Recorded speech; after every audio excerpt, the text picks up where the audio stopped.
Welcome to the Unstoppable Real Estate Agents Podcast. I'm your host and real estate productivity expert, Kim Hughes. Join me as we focus on real strategies and implement real solutions designed for you to achieve major success in your business and life while getting you organized.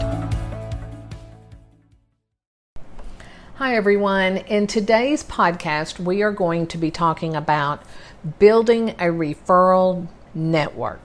Now, when we talk about referrals, we can talk about being past clients, businesses, community, etc. So we kind of want to break this down because I think that if you really look at who you have in your database and who do you know in your community, you could be building a very strong referral network so that you're not out there chasing all those leads that everybody says you need to find on social media, or you got to pay for this lead, or you've got to have this program to find a lead. So instead of going out there chasing leads, let's take a look at who's in our database and who do we know in the community that we can nurture those relationships and have them send you your leads, okay? So, as we all know, referral, if you have talked to any agent that has been in the business for a period of time and they're very successful, they're going to tell you a majority of how they got to where they are is based on referral marketing, referral database, nurturing their relationships, etc. And as you are growing your business, so if you're a new agent, been in the business 5 years, 8 years, this is a really good way to start looking at it because you don't have that huge database to go back and look at. So if you are that agent that has been in the business more than 8 years and you're starting to see that you're accumulating a lot of past clients, then you need to sit down also and figure out a strategy of how you're going to reintroduce yourself if you're not already talking to those past clients so that you can nurture that relationship to go forward and it be a meaningful relationship so that they will refer people to you. So let's just kind of break this down. So what I see when we talk about referral networking is our referral database, whatever you want to call it. I always look at several areas of an agent's business, and we always create a strategy based on that area. So we'll start off with past clients. So of course, with your past clients, the minute that you close that contract, they should be in your past client database. You should already have them on that strategy, whatever that may be. And we'll talk about that here in just a few minutes. But if you haven't reached out to your database after the closing, then you need to kind of sit down and think about, why didn't I reach out? What do I need to do to what's the word I'm looking for? To nurture that relationship to make it better. Because these are people that have worked with you. So they know what kind of an agent you are. They know that you have the knowledge, the expertise, and the caring that goes behind it to help every client meet their needs. Okay? So what I want you to do is look at your past clients, come up with a strategy, pick up the phone, call them, ask them, hey, I was just updating my database. I noticed I haven't talked to you in a while. How are things going? Talk to them about them. Don't talk about you because nobody really cares that you were number 1 in sales or number 5 in sales, or you sold $20 million or you sold $2 million. Nobody cares. They care about the relationship. So then as you're asking questions, say, you know what, Joe? I just realized I don't have your birthday. When's your birthday?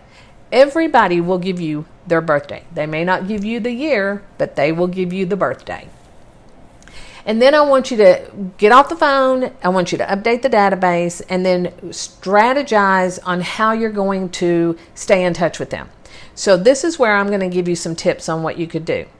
So every month there's a holiday. So you could do a little holiday postcard and maybe work with a local merchant to give a discount. So maybe in, let's say, February, Valentine's Day, you maybe work with a florist and they get 10% off. Maybe in March would be, their St. Patrick's Day. You could do a lottery ticket, mail everybody a lottery ticket. Maybe that would be kind of fun. April, is spring flowers, getting ready for the yard, things like that. So that could even just be tips, maybe every month is a tip because maybe you don't have the budget to go do these things. Then offer them a tip every month, So just make sure that if you send them something, it's something that they can relate to and that they will value instead of taking it and looking at it and throw it in the trash because we don't want that. So then you want to put them on your monthly newsletter. So now if you think about it, you're sending out a postcard each month physically. You're sending them a newsletter through email. So that's 24 touches right there. But we're going to take it further and we're going to make a phone call every quarter, checking in, how you doing? Just thought I'd let you know what the real estate market's doing if you have any interest. And by the way, who do you know? Do you know someone that would be interested in this information? I would be more than happy to share it with them, answer any questions that they may have. You see where I'm going with this? You're just getting in front of them and you're nurturing those relationships. So then, always have them on an email sequence in addition to a newsletter, because if they were a buyer, they need homeowner tips. If they sold, they're still a buyer, they bought a home, they need some tips on how to take care of their home. So you see where I'm looking is you could do a lot of things that could cross over. And it could be very beneficial. And, just send them emails talking about, hey, it's now time you've been in your home for a year. Check the batteries in your smoke detectors, things like that. Good information always goes a long way and it stays with that person. Like, you know what? I probably would have forgotten to put batteries in my fire alarms if I hadn't gotten that email from Joe. So kind of do that and then make sure they get a birthday card and they get a home anniversary card. This is going to take some time. You're going to have to buy the birthday cards. You're going to have to address them and sign them and put a business card in them and mail them. But this will be so huge to your business because who sends a birthday card anymore? Hardly anybody. You may see somebody post it on social media or you may get an email, but to literally physically put a card in the mail that somebody can open and touch and hold, think about when you got one and how it made you feel. So there's another one, the home anniversary card. You could even do a little pop by and, maybe take them a thing of flowers. Maybe you give them a gift that they can have in the home. Maybe you can go on Etsy and buy a pillow with their initials and gift it to them. And then when friends come over and say, love the pillow, where did you get that? Oh, my realtor gave it to me. So you see, you think about what you're doing and how it can make other people feel. Then we're going to talk about strategies for your local businesses. So if you don't already have a vendors list, you need to sit down and create one. Who are the plumbers, the electricians, who's the landscaper, the housekeeper, the dry cleaner, who's the best car wash, who has the best eggs in town, If you live in an area where there's a lot of farming, it could be that you work out something with the local farmers that, hey, this guy has eggs, this guy has, sweet potatoes, etc. And make something of that because nobody talks about that stuff right now. That could go in a newsletter, so you could say, hey, if you're looking for some fresh eggs, you might want to check out A, B, and C. Hey, if you're looking for sweet potatoes, here's some good places to get them. So these are local things that people will remember, and then the people that are selling them will appreciate. And then that can come back to you because you might have mentioned the sweet potato farmer, and he's going to come back and say to his friend, hey, call Joe. He's going to be somebody you want to talk to with your real estate. Everybody likes to be acknowledged and appreciated. So just keep that in mind as you build this strategy.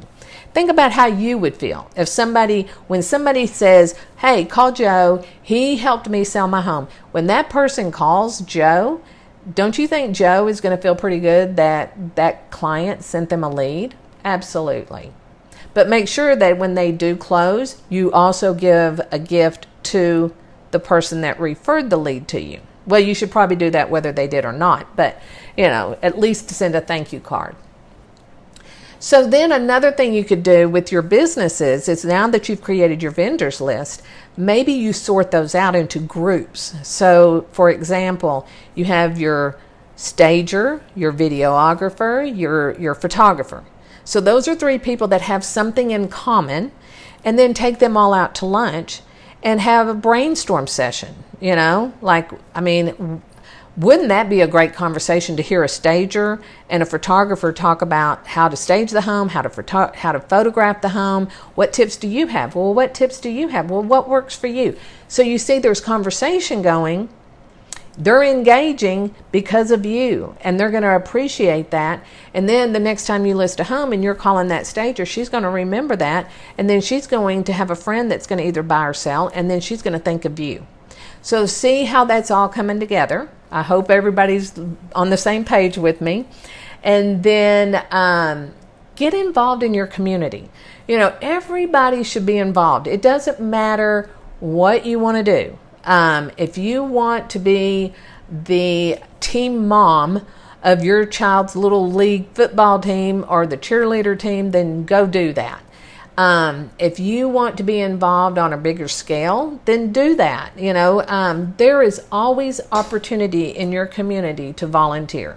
You've just got to find what speaks to you and do it, and then make the most out of it. But also engage with those people that are in that organization with you. Get to know them and let them get to know you. Okay? It's not just always about the business to business. It's about the stay-at-home mom, or the dad that's working from home, or the grandmother that's raising the kids, or it could be anybody. But when you're out in the community and you're involved, that's where you really get to meet the people. And you can hear what they're talking about, what's going on, and engage and become that community leader with all that information. It's always something, it's like, gosh, I just hate to ask for referrals. You don't have to make it so obvious, but you could say something like, hey, Sue, I'm in real estate, right? So is there anybody that might need some real estate advice or interested in what's going on in the market today? I'd be happy to share that information with them. You're not asking right out front, hey, who do you know? It's, who can I share my information with? I have all this wealth of knowledge. Who can I give it to? So be very confident in how you do that. But also remember that if you get rejected and there's a no in there, or they don't know anybody, that's okay. It's not a big deal. They may not know that person right then, or that no may not be right now, but it could be in the future. And you know what? You just smile and carry on that relationship. But remember that when you are building a referral-based business, that it does take the time and the consistency. So focus on what you are providing to your audience, to your past clients, to your businesses. You're out there nurturing these relationships. You're actively reaching out to them, seeking the referrals, but in a subtle way. And as you are consistently delivering the value and staying connected with that network, you'll establish a very strong foundation. And, within no time, you'll see that a majority of your business is referrals. So therefore, you do not have to go out and spend the money on the ads and on the leads and count on social media and be discouraged because you may be listening to this person that says, oh, I listed 4 homes last week because of my social media strategy. Okay, but you have a referral database, and that's more important because people refer and then they refer and they refer. I have one agent that I know in my community that I think I have sent her probably 5 clients, and she's closed all 5. And that's a big deal. She's never sold my home. She's never helped me buy a home. But she is somebody that continually stays in contact with me, where all the other agents, they don't. They just assume that if you want to buy or sell, you're going to call them. That's not necessarily true. They're going to recommend the one that first comes to mind. And the first one comes to mind should always be you. Okay, so I hope this information was useful. If you have any questions about how to build a strategy with your past clients or your vendors, your business to business, we're here to help you. So reach out to us. You can always click on the link below to schedule a little 20-minute complimentary call with us. And then let us know how you're doing. I would love to hear if you put this strategy in place, how you're doing. Because if you do it right now and you build it for the rest of the year, come January, you're going to be ready to go. It's going to be clockwork. But what you also might want to remember, and I should have mentioned this earlier, is that try to do a client event every year. Now, if you have a small database or you have a small budget, you don't have to go out grand and be in debt. You could have a little gathering at your home, have a little hamburger and hot dogs on the grill. People love to get together. And then as you build, then you can build the event. A lot of agents do the Thanksgiving pies. That's a huge hit. But you have to remember, you start small, okay? I have a client that I helped many years ago. Probably 15 years ago. She had never done it. She was so on top of it. She put her heart and soul into it. And I think she had invited 50 people. She didn't have 50 past clients. She just invited 50 people. And I think 22 showed up, which to me I thought was great, And now I think she has, at least 300. So you see, you've got to start somewhere and build it. And don't expect it to happen overnight. But the more you nurture it, the more it's going to become more important. And then people are going to see that you are really a trustworthy and engaged person into their life. And it's not just about getting the next lead or the next buyer, the next seller, the next commission. You've got to put in the nurturing effort. And I know I repeat that a lot, but I think a lot of people kind of miss that sometimes because you get so eager. You kind of lose sight of that. So, I know some great agents that have built some great businesses on just referral marketing. Referral networking. So kind of think about that. Look at your community, see where you can start. But the first place you start is looking at your database and start creating that past client database, and maybe even put them in their own little category called past clients, and then decide how you're going to nurture them.